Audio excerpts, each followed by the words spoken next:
Welcome to 𝗩𝗲𝗋◄◂HousePlants.com, where we teach you all about gardening in the great indoors. If you'd like to support my show and get help growing your houseplants, check out my Patreon below. Today, we have an addition to my plant history videos with the history of Dieffenbachia, also known as 𝗏𝗏cane. If you've ever wondered why the plant is called 𝗏𝗏cane, I'm going to tell you, along with some not so nice history about how the plant has been used historically. First of all, Dieffenbachia gets its genus name from J.F. Dieffenbach, who lived from 1790 to 1863. He was a horticulturist who was in charge of the gardens of the royal palace of Schönbrunn at Vienna in the 1830s. As I've mentioned in other plant history videos, plants often get their names from people in the horticultural field. This includes people who find them. It's believed that Dieffenbach brought the Dieffenbachia to Austria from Brazil. This makes the plant one of the first to come to Europe during what were known as the Austro-Brazilian plant expeditions that occurred from 1817 to 1835. Dieffenbachia is native to South America and the West Indies.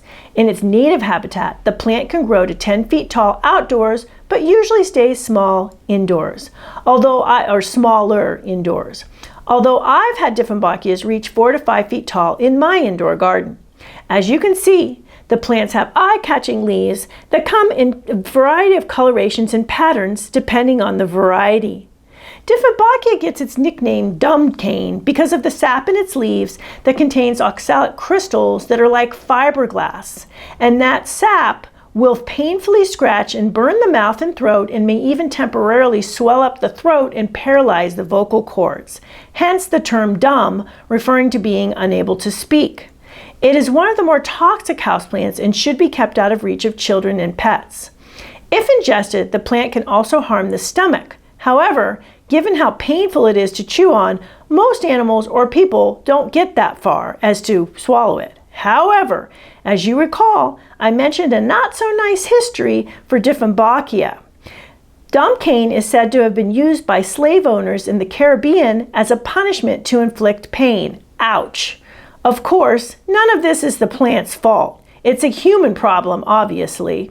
But of course, it's not so nice to think of such a beautiful plant being used for such an ugly purpose.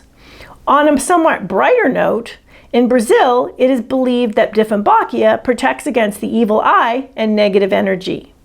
Despite its somewhat dark past, today Dieffenbachia is a popular houseplant for its bright, striking leaves that can get quite large on more mature plants.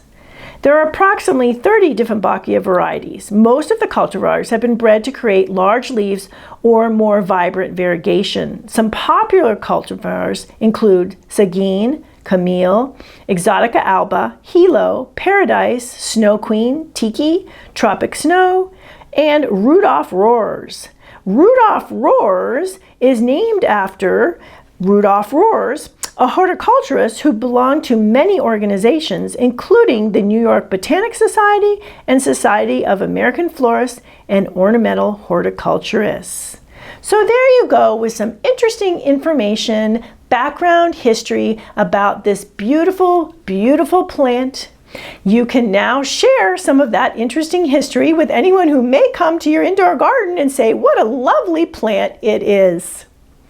Thank you for stopping by today. Please leave any comments about any indoor gardening tutorials you'd like to see. Remember to like, comment, subscribe, and share this video. And please check the bell if you'd like to be notified when new videos are released.